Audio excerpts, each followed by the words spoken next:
In 6 years, you'll be explaining instead of celebrating. Having some ragged list like I had, reasons for not doing well, pennies in my pocket. Could, should, don't, disaster. And if you'll just start the process of change, could, should, and will, you can start this whole process. And if you will, then put it into action. The miracle belongs to you. Jesus said to his disciple, it'll be simple. Go fishing, and the first fish you catch, look in his mouth. Peter said, okay. He was used to strange things happening in this relationship. Peter goes fishing, catches the first fish, looks in his mouth. Guess what's in the fish's mouth? Coin. Peter says, wow, coins.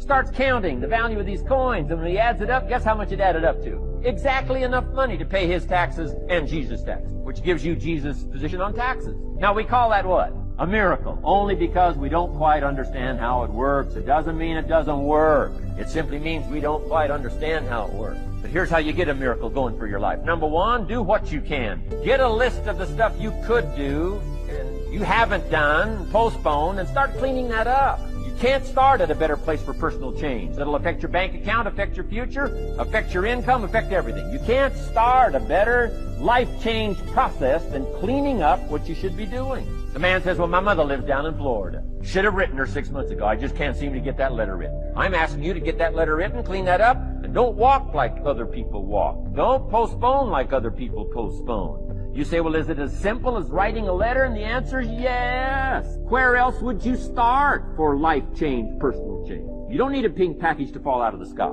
You don't need massive bombard, pre-conscious, subconscious, practice channeling, find a 2,000-year-old guru. I mean, you don't need any of that stuff. Pass on all that. Kids are afraid of that stuff. Too much of it, you'll be out on a limb with Shirley. I mean, don't pass on all that stuff. This stuff's too easy. This stuff's too simple. It's called take action, number one, on neglect, on errors, in discipline. Number two, start setting up some discipline. And if you'll do that, you'll perform a miracle. Now, here's the second part of the miracle. Number one is do what you can. Here's number two, do the best you can. If that's not your philosophy, I would ask you to amend it. Let me give you the best of ancient script. Here's what it says. Whatever your hands find to do, do it with all your might, do it with all your strength, and do it with all your power. What a good philosophy. That kind of philosophy will revolutionize your life if you haven't picked it up lately. Guy slips in late, company doesn't seem to mind, slips out early, first one in the parking lot, heading for happy hour.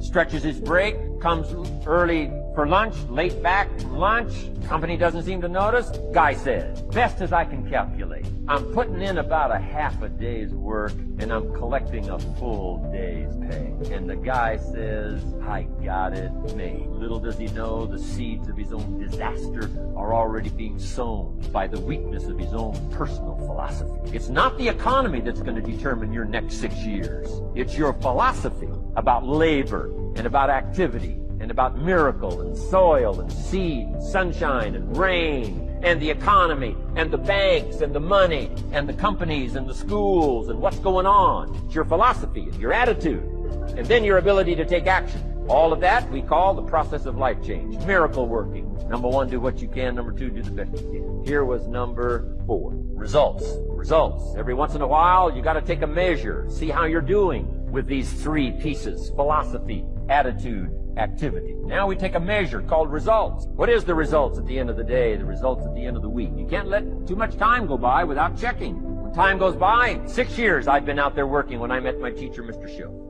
Shope said, well, Mr. Rohn, let's just go through a little summary here. He said, in the last 6 years, how much money have you saved and invested? Let's go through a little tab list here. How much money have you saved and invested the last 6 years? I said, what? 0. He said, you have messed up. You remember these notes. I like that. Messed up. He said, who sold you on that plan? I thought, my gosh, the man's right. I'm a nice guy. I bought the wrong plan. What if you were 50 and broke? Right? Didn't need to change countries. Bought the wrong plan. What a sad scenario that would be. Shope said, these questions, let's go through some results. He said, how many books have you read in the last 90 days? I said, what? 0. Wisdom of the world available? Change your life, change your future? Wisdom of the world available? Develop any skill you want? Earn the kind of income you want? Have all the treasures you want? Equities you want? Relationship with your family that you want? Everything that you want available? And the wisdom of the world to help you get it? Haven't read any books in the last 90 days. My teacher said, Mr. Rohn, you have messed up. I'm telling you, you've got the deal.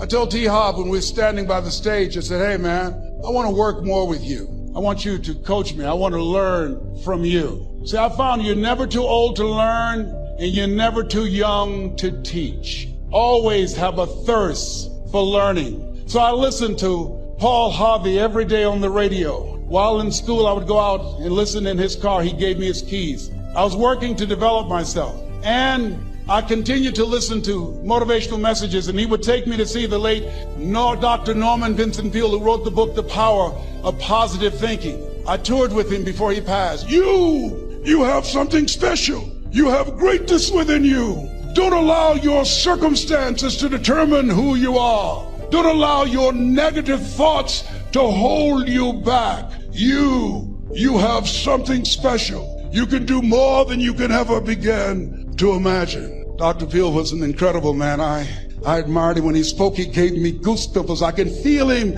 in my heart. And I never forget, we were coming back to the school, and Mr. Washington said, Mr. Brown, yes, sir.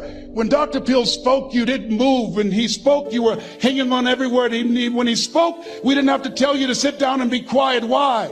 I said, sir, I could feel him when he talked. I felt like he was talking to me, sir. He said, he was. I said, but he doesn't know me, but he was speaking to you. Did you feel him in your heart? I said, yes, sir. He said, most people feel him in their head. If you felt him in your heart, he said, listen to him, son. Follow him, learn from him. And I would go to seminars and workshops. Anywhere I would find where Dr. Peale was, I would be in the audience. I would drive 200 and 300 miles just to hear him speak. And my dream and vision was to share the stage with him. I thought about it. What is your goal? What is your vision? I want you to hold it in mind. There's some power in that. Because when I became involved in speaking, I never forget, I got a call from Og Mandino, who wrote the book, The Greatest Salesman in the World. He said, Les, I'm stuck in Philadelphia. I need to be in Kankakee. Dr. Norman Vincent Peale is appearing. I can't make it. I heard you're in Chicago. I said, yes, I am. Can you go and open for me? I said, yes, man. Oh, my God. Dr. Peale, I said, yes, I'd love to do it. And I went there and I came. I said, hi, I'm Les Brown. He said, you're not the band of renown? I said, no, I'm Mrs. Mamie Brown's baby boy. I'm here to speak. He said, come backstage. And his wife, Martha, was there. And she said, Papa, Les Brown is here, the speaker. And he said, Les Brown, shoot for the moon. Because even if you miss, you'll land among the stars. I said, sir, that's my quote. I wrote you. When I was in the 11th grade, I was a part of a special education class project. That's my quote. He said, I know. I end all my speeches with that quote. And Dr. Peale had a great sense of humor. A young man was backstage, and I had so many questions to ask him, and my mind froze up, and the young guy said, Dr. Peale, how old are you? And he was up in age. He said, Sonny, I'm 92. The young man looked at him and said, I don't know if I want to live to get 92. He said, that's because you've never been 91. So my dad's drinking was the ultimate blessing in my life, even though it was terrible as a child. So my dad got sober and became my best friend. It was really cool. I watched my dad have two lives. I watched the first 40 years of his life. My dad was a good man, just like a lot of you are, but living a bad way. Drinking, running around, probably doing all the stuff that comes with doing that. And then he got sober. And I watched him change his life. My dad's a humble man, and I didn't know this. My dad's sobriety was interesting. Just gonna tell you this really quickly. My dad got sober ironically, because he used to go to Hollywood to drink. So my dad went to an AA meeting where it was all famous people. But we lived 2 hours from there, which was the hood. So my dad would go to AA meetings in Hollywood with, matter of fact, my dad's sponsor in AA is a very famous actor. And then my dad would come to the hood where we grew up and go to his AA meetings. And so my dad ended up, I didn't know this, but my dad for years helped people get sober quietly. 2 o'clock in the morning, a text, a lunch, a breakfast, anything he could ever do to just help another human being change their life. I never knew it because he would never tell me, didn't brag about it. When my dad died, he requested no funeral. Didn't want anybody talking about him. Plus it was COVID, but for years he didn't want one. But I got a call from the AA meeting my dad went to, and the guy said, we'd just like to honor your dad at a park. There'll be like 8 or 10 of us there. Would you come? I said, no, I'm not doing that. My dad said no. My wife said, you should just go. It's gonna be 10 people. I show up to this park, hundreds of people showed up. And they got up and said, we're here today to honor Ed Mylett. It's my own name. First dude walks up, he says, my name's Jerry. 34 years ago, Ed Mylett changed my life. I walked into a meeting, I had no hope, I thought I was gonna die. This man grabs me and says, hey, let's have breakfast tomorrow morning. And he tells his story. Next guy gets up, big old Samoan dude, said I was incarcerated for 15 years. My best friend's Ed Mylett. He changed my life. Took every call, calls me every day, loves me, cares about me. Next guy gets up, very, very famous actor. Ed Mylett changed my life. I came to a meeting 17 years ago. I can't tell you how many phone calls I get from him, how many meetings we've had, how many times he's driven to see me when I was going to use again, driven hours and hours. One time he drove to Sacramento, drove 7 straight hours to see me because I thought I was going to use. He said, I'll be there in a minute. 7 hours later, my dad showed up. And I watched this whole meeting of these people just parading through about how my dad changed their life. And my dad had lung cancer and a really bad form of tumors wrapped all around his organs. And so my dad fought this for like 9 years. And the last time he went into the hospital, my dad finally called me and said, I want you to come get me. Except he didn't talk like that. My dad was down to about 10 breaths a minute. So my dad's voice was my voice. In fact, if you called his phone number right now, that voicemail's still on there, my dad's voice. But my dad would talk like this in the hospital. Dad, they'll give you another steroid shot. You need to fight this again. This is my dad's life for months. And I'm going to tell you what he said in my voice because it'll take too long. He said, I'm going to die in 2 days. I fought this for 9 years. I did this for your mom, you and your sisters and the grandchildren. I'm going to be gone in 2 days. I would like to die in my home with you and the sisters there. Come get me. I said, Dad. He says, I'm serious. I called his doctor. He goes, I'd get him home. I get my dad home. He's in his living room. I was with my dad when he passed away. So were my sisters. An hour before my dad died. An hour before. So when you're dying this way, just so you know, they count your breath. So my dad had gone from 50 breaths a minute to 20 to 10, some minutes 5, some minutes 3. Got to the point a couple hours before my dad died that he had a minute with no breaths. And so they took his pulse. He had no pulse. Then he would breathe again for a minute. And so it took a long time. And my dad was really running out of breath. He was basically suffocating to death. And I tell you this because we thought he was gone, and he came back, and then he had a couple half-hour windows of like 40 breaths a minute. His phone keeps ringing. It's got oxygen. He goes, Debbie, who's calling? And she says, it's 909-5. Answer it.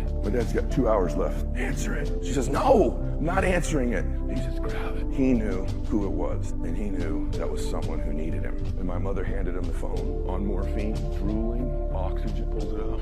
You can. And I watched him for 20 minutes. 20 minutes. My dad talked this dude off the ledge and changed his life. Bernardo was the last speaker at that service I went to a week later. So in my dad's last minutes of his life, my dad was still changing people's lives, was still making a difference in the world. The reason I tell you that story is not to applaud for my dad. I tell you that story because who are you when no one's watching? Who are you when there's no incentive for you? My dad doesn't get any credit for that. He had no idea I was going to tell this story. In fact, he'd be embarrassed if I did. Who are you when nobody's watching? What's the real difference you make in the world? See, the reason I know I talk like this, I've been at every economic level there is. Because my father was rough, man. Let me tell you a story. I was in college. My father didn't help me. I got in real bad trouble one time. I called home and said, Dad, I need some money. All right. So 4 days later, in the mail, an envelope came. It had 2 index cards so you couldn't see the money. When I opened it up, it had a note on the index card, and it was $5 bill.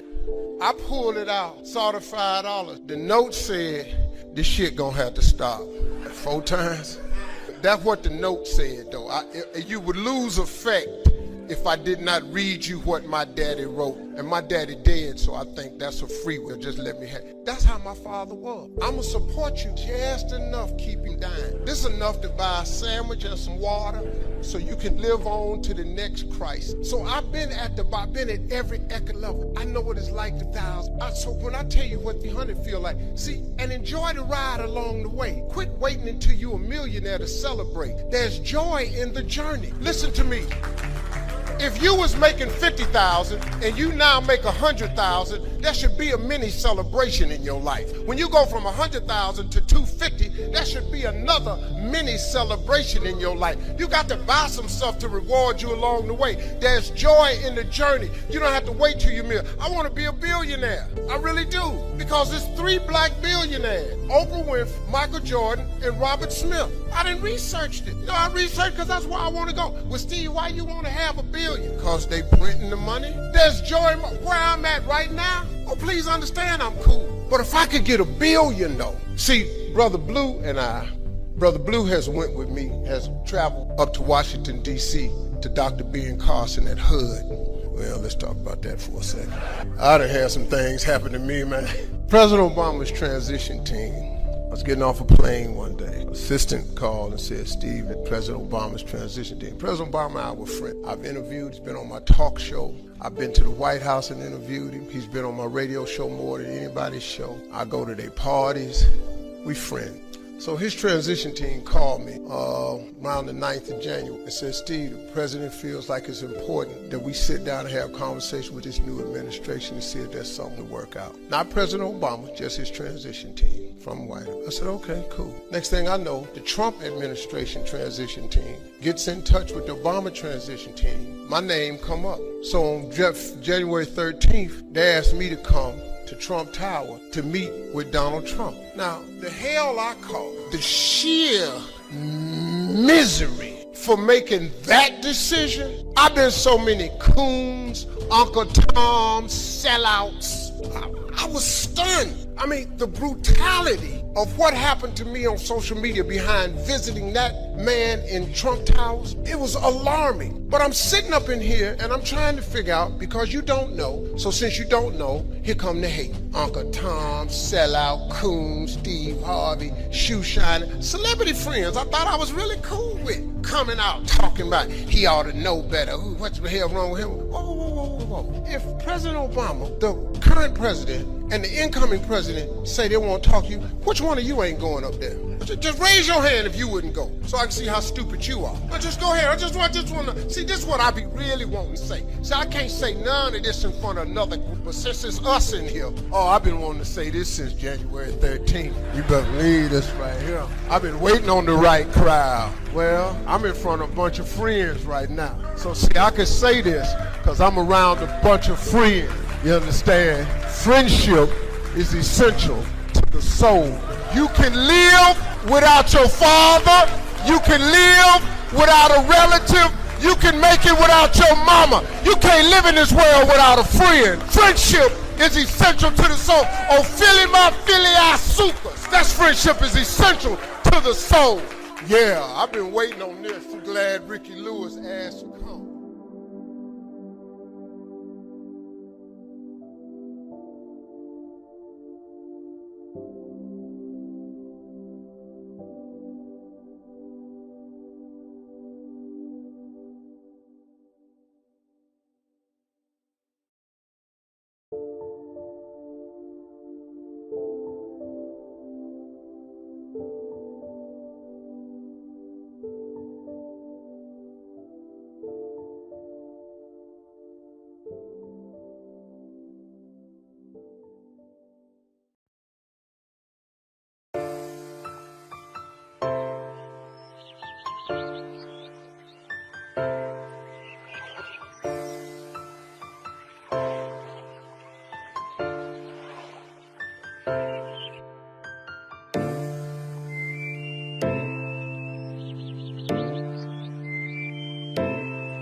You are a warrior. It's time for you not to back up, not to give up, not to give in. Stop letting stuff derail you. Stop getting stuck.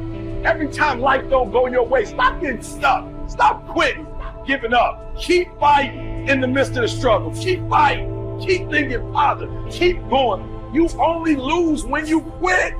Remember what makes you different from the weak. The difference between the weak and the strong is that when the strong have no more left, they fight, they fight, they fight. The weak, they quit, they give up, they give in, and there's nothing weak about you. So I need you to fight your way through it. Pretty soon, depending on the type of people you've associated with, distracted by your doubts within yourself. Never underestimate the power of influence and associations. And never underestimate the power of your own consistent self-discipline. Now let's take a closer look at discipline, at the 3 steps to becoming disciplined. First, true discipline is not the easiest option. Most people would rather sleep until 10 o'clock than get up at 6. It's easier to go to bed late, sleep late, show up late, leave early. It's easier not to read. It's easier to turn on the television than to open a book. It's easier to do just enough than to do it all. Waiting is always easier than acting. Trying is always easier than doing. Imagine what life would be like if we didn't have to make our bed in the morning, or keep our garage clean, or pay our taxes, or show up for work tomorrow. Wouldn't it be fascinating if we didn't have to do these things? Wouldn't it be fascinating? What do you suppose would become of us? You're right. Not much.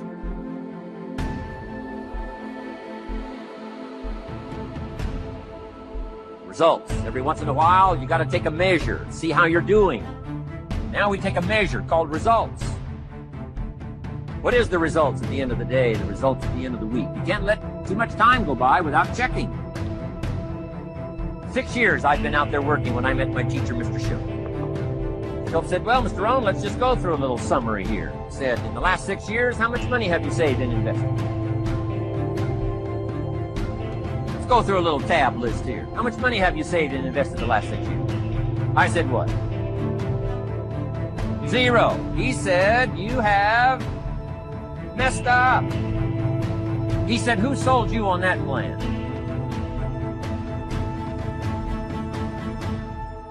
I thought, my gosh, the man's right. I'm a nice guy. I bought the wrong plan.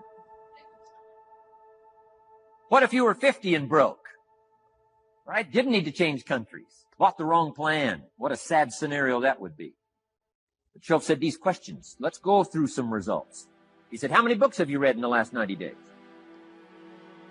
I said, what? 0. Wisdom of the world available? Change your life, change your future? Wisdom of the world available? Develop any skill you want? Earn the kind of income you want? Have all the treasures you want, equities you want, relationship with your family that you want, everything that you want available, and the wisdom of the world to help you get it?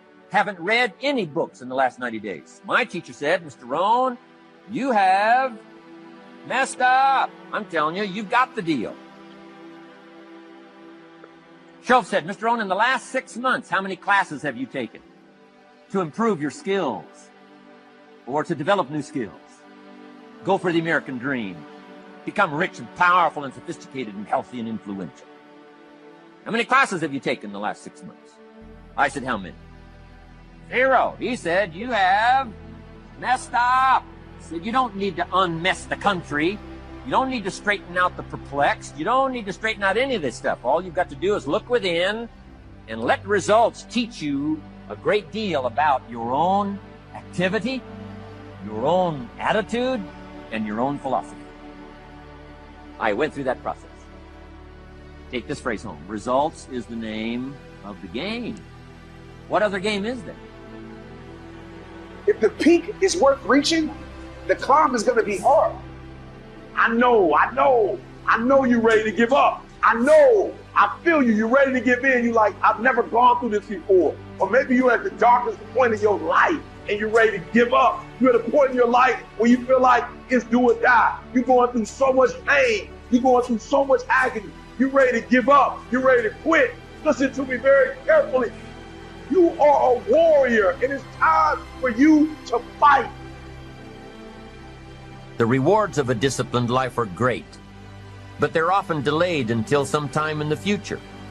The rewards for the lack of discipline are immediate, but they are minor in comparison to the immeasurable rewards of consistent self-discipline.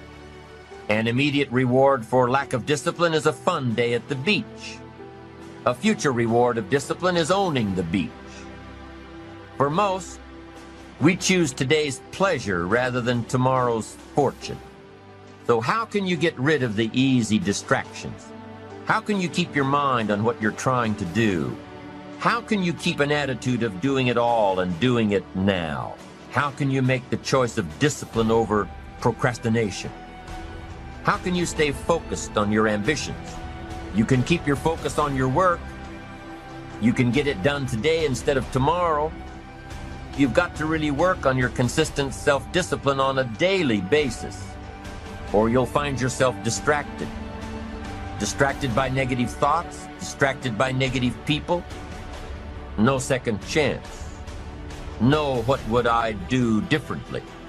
Choose one or the other, but both will have their price, the price of discipline or the price of regret. One costs pennies, the other a fortune. The first lesson of discipline is that it isn't the easiest option. The second lesson of discipline is that it's a full-time activity. And we've said that the best form of discipline is consistent self-discipline. You see, the discipline that it takes to make your bed every day is the same discipline necessary for success in the world of business.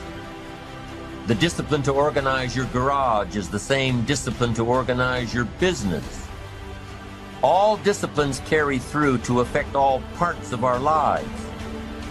If we're disciplined in just one area and lazy in another, guess what?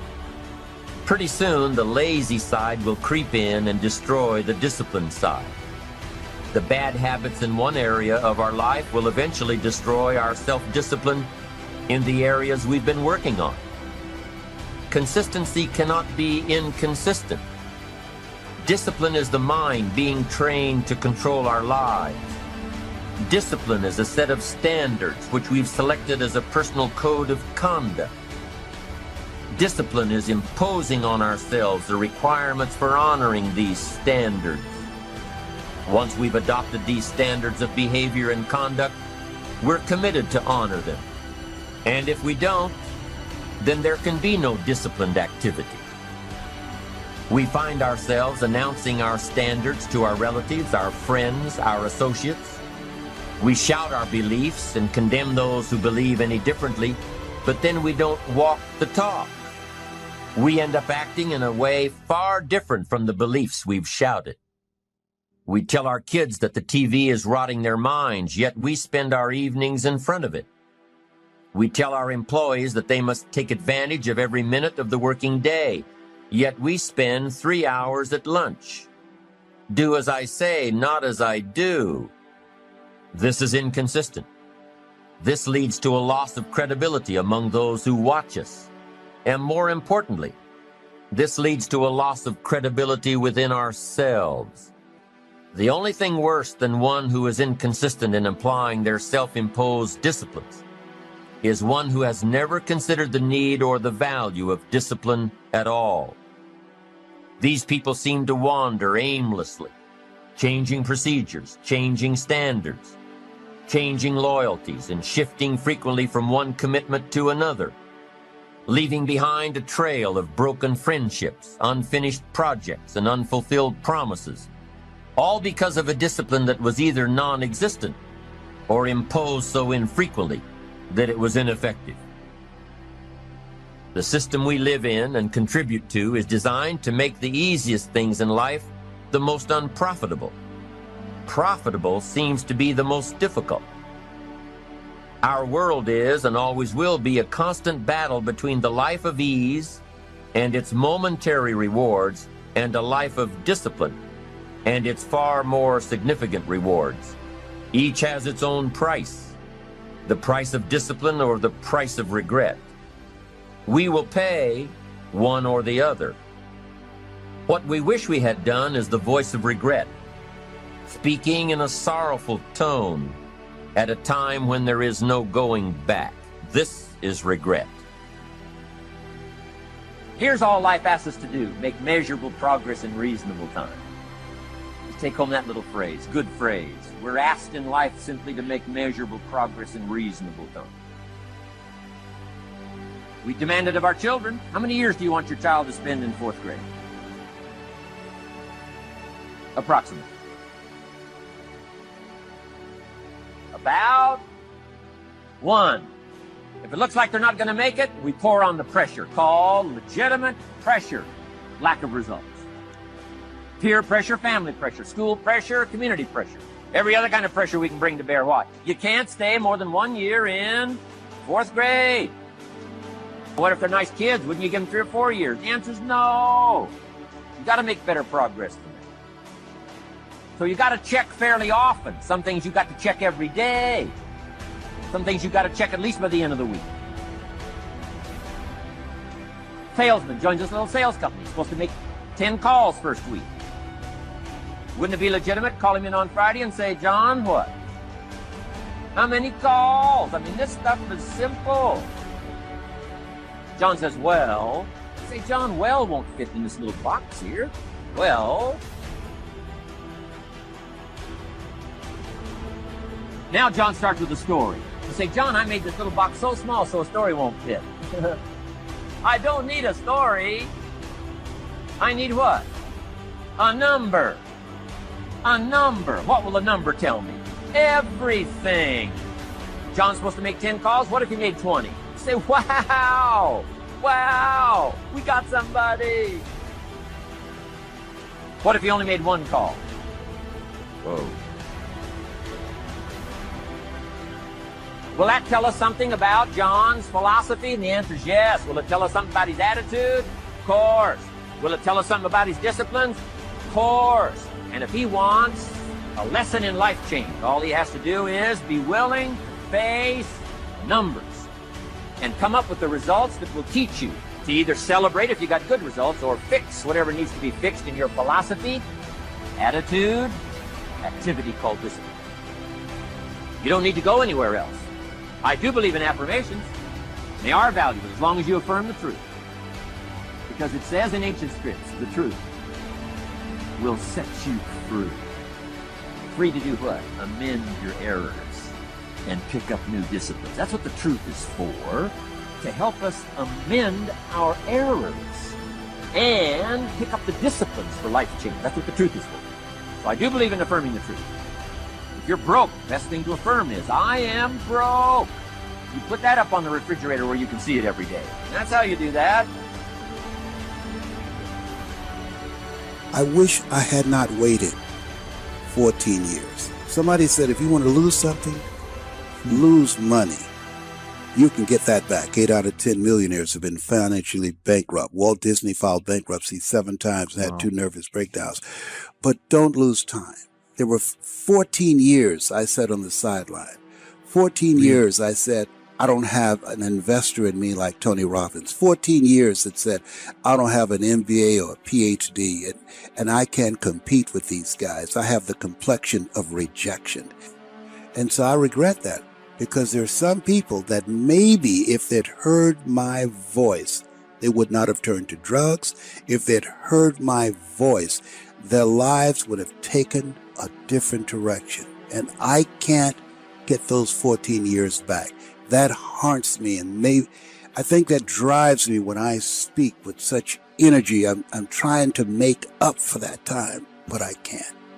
And this era that Fortune magazine has aptly called the era of possibilities. I want you to look out on your personal life and on your professional life. Now I want you to think about something you want very badly. Just think about one goal that you'd like to achieve. Like my driving passion was to buy my mother a home, because I appreciated Mama adopting us. And I said, Mama, that's something I want to do for you. And I achieved that goal. And ladies and gentlemen, let me share something with you. There's nothing like doing something that you set out to do that gives your life some meaning and power and purpose. And that gave my life some meaning and power and purpose. And I'll never forget when we drove there and I gave her the key, she got out, she, oh my God. Said, nobody could have told me that you would have done this. And I was a bad one. I mean, I was a problem kid, you know. My mom used to wear my butt out. Said, I'll whoop your behind till the cows come home. I said, I hope they hurry up. But there was nothing like that achievement. Now, here's something I want you to do. Think about some goal you want to achieve. And I don't want you to worry about how you're going to do it. That's not important. Just shut up. Get that. How is none of your business. Because of our mental conditioning, ladies and gentlemen, we unconsciously build a case on why we can't do something. When I wanted to go in the area of motivation, I started building a case for myself. Les, you can't do that. You've never worked for a major corporation. You can't do that. You don't have any college training. You can't do that. You don't have the money. You don't have the contacts. You've never done that before. What makes you think that you can make more money in 1 hour than most people make working for 2 or 3 months? How many of you have ever wanted to do something? And just answer honestly. How many of you have ever wanted to do something and you talk you out of it? Raise your hand if you know what I'm talking about. All right? So you know that inner conversation. That's what I'm going to override tonight. All right? Now, by the way, when I get started, I get fired up. So don't pay me any attention. Let me take my go-to. I don't have much time, so I want to burn this up. Hold this for me. Okay, so here's what I want you to do. All I want you to do is hold the vision of what you want. I want you to think about that all the time. Hold the vision of what you want. Keep that in your mind's eye. I dreamed about constantly being on Robert Schuler's program. I thought about it all the time. See, ladies and gentlemen, our thoughts have power. Your thought is what you brought. So people don't realize that. See, we can't control the thoughts that come in our minds, but we can control the thoughts that we dwell on. So your thoughts have magnetism, and the most challenging thing is to discipline your thinking, to hold the vision of what it is that you want. That's the most difficult part. I saw myself on Robert Schuler's program. I saw myself being interviewed by Robert Schuler. I saw myself prepared to answer whatever question he asked. I was ready for him. I've been there 1,000 times in my mind. At the end of the program, he said, it feels like I've known you before, like we've been together before. I said, we have been spiritually and mentally. I've been following you for a long time. I thought about it. See, this is no game to me. It's no memorized speech to me. I live this. I believe you don't teach what you don't know, and you don't lead where you don't go. And most people, ladies and gentlemen, most of us go to our graves with our greatness in us. Most of us, ladies and gentlemen, most people, when they die, you can literally put under their names, dead but not used up yet. Because most people go through life holding back. Most people go through life not giving their all. Most people have their lives on hold. How many of you know you can do more than what you've been doing? Raise your hands, please. Now, ladies and gentlemen, that proves a point. That we know we can do more than what we're doing, and we're not doing it. Why? Why? I couldn't understand that. I was born in Liberty City. I knew I can do more than what I was doing when I was working for the Miami Sanitation Department. When I used to go door to door selling television sets, no money down. When I was working for Sears when it was on Biscayne Boulevard. I knew I can do more than that. But I wasn't doing. I was stuck because we don't do what we know. What we do is we operate in the context of the vision that we have of ourselves. See, I couldn't see how to do more. I knew I could do it, but I couldn't see it for me. I believed it. I didn't know it, because if I knew it, I would have been manifesting it. So therefore, hold the vision of what it is that you want. The next thing is that whatever it is that you want to do, ladies and gentlemen, here's something that's very key for you. There must be on your part a willingness to do what is required, a willingness. If there are 75 things to do to achieve your goal, if there's one thing on that list of 75 that you're not willing to do, I guarantee you that's the first thing that will come up for you and will kick your butt. Credit goes to our awesome patrons who make videos like this one possible. Consider joining them to support our work. You can also support us by subscribing to our channel and clicking the bell button to get notified when our new videos are released. And as always, thank you for watching.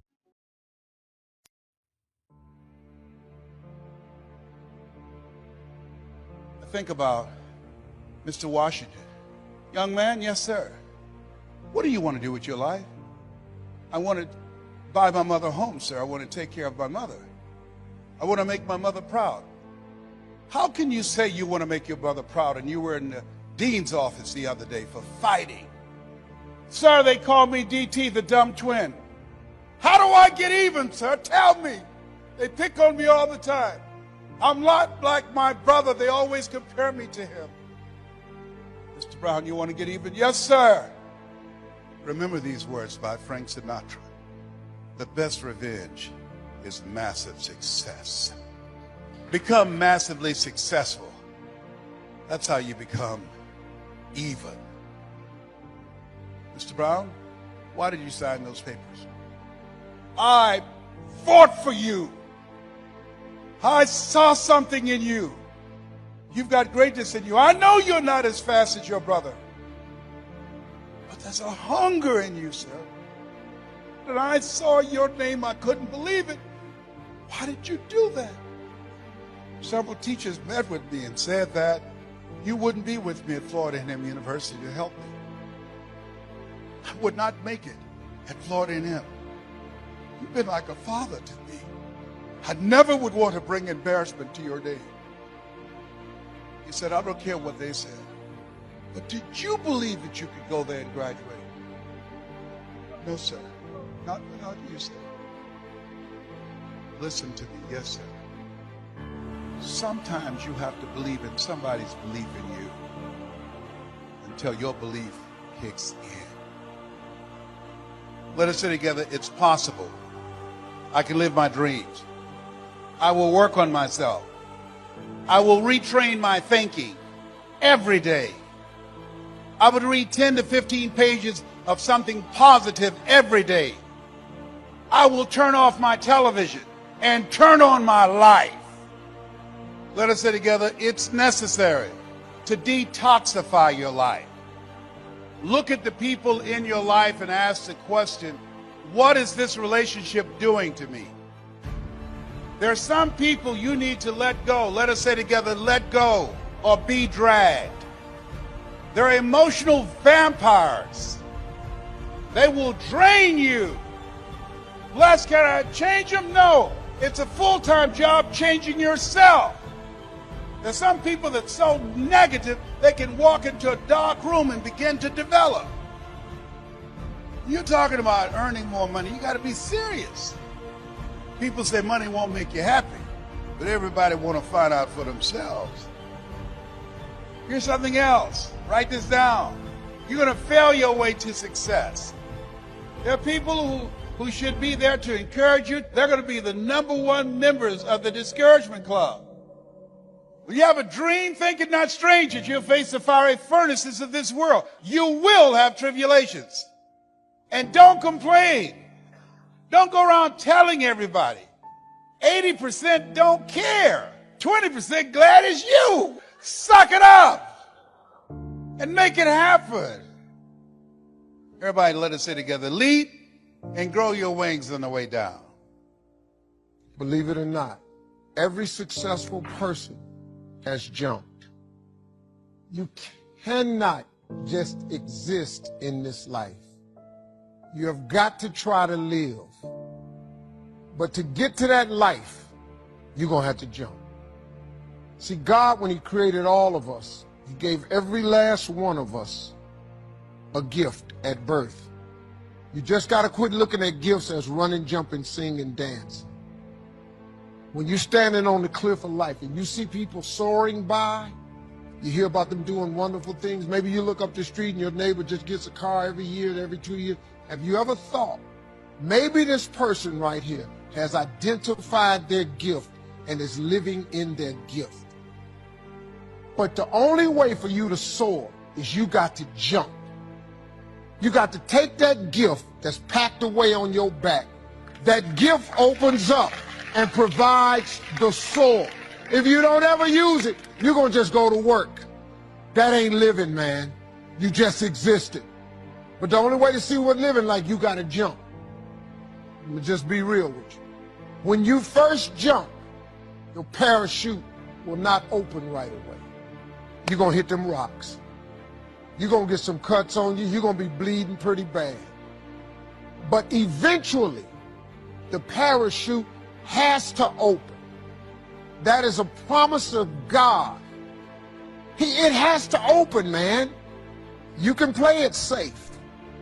and you can stand on that cliff of life forever safe, I got another promise I can make you. You never know what God really has. If I were you, I would jump. You got to jump, man. You got to take a chance. God hold you up, man. He ain't gonna let you fall. Do yourself a favor, man. Before you leave this world, jump. Just jump one time.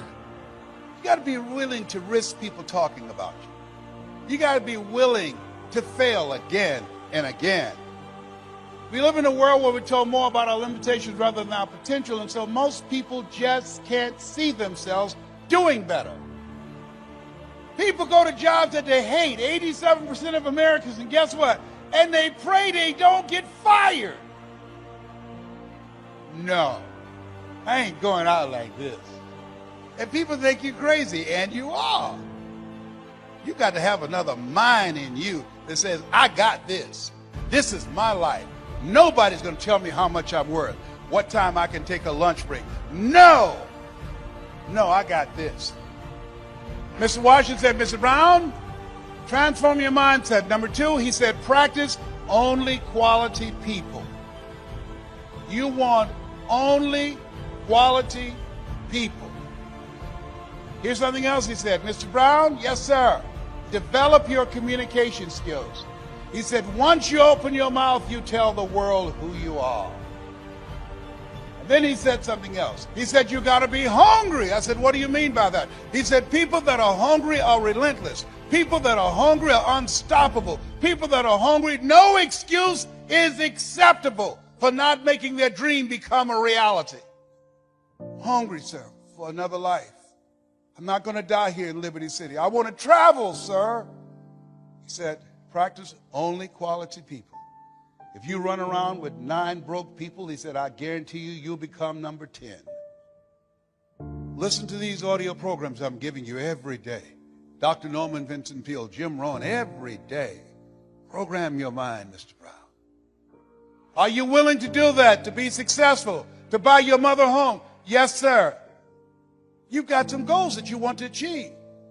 And you've said to yourself, I'm willing to face the no's. You said to yourself, I'm willing for people to laugh at me. You said to yourself, I'm willing to make this happen. I can do it. If anybody's ever done it at any point in time in history, then what's possible for one, it's possible for me, and I'm going to do it. He said, you got to expect to become successful. Let us say together, I expect to win. I expect to become a millionaire. It's my time. It's hard. It's worth it. Your homework assignment, and write down 5 reasons that will make it worth it for you. So when the tough times come, when you feel like you can't see the light at the end of the tunnel, your reasons will be your rod and staff to comfort you. Mr. Shelf put it to me this way. He said, Jim, if you had enough reasons, you could do the most incredible things. See, reasons will change your whole life. You've got enough intelligence, but not enough reasons. Here's what else I found out. Reasons come first, answers come second. Some people do well for respect. Some people do well for the way it makes them feel. They love the feeling of being a winner. Next is family reasons. Some people do extremely well for other people. That might be one of the most stimulating reasons to do well. Good question tonight. What's got you bombed out of sight to get up early and stay up late and hit it all day? I've fallen out of the sky a few times, but I've never lost that drive to make something unique out of my life. See, reasons altered my whole life.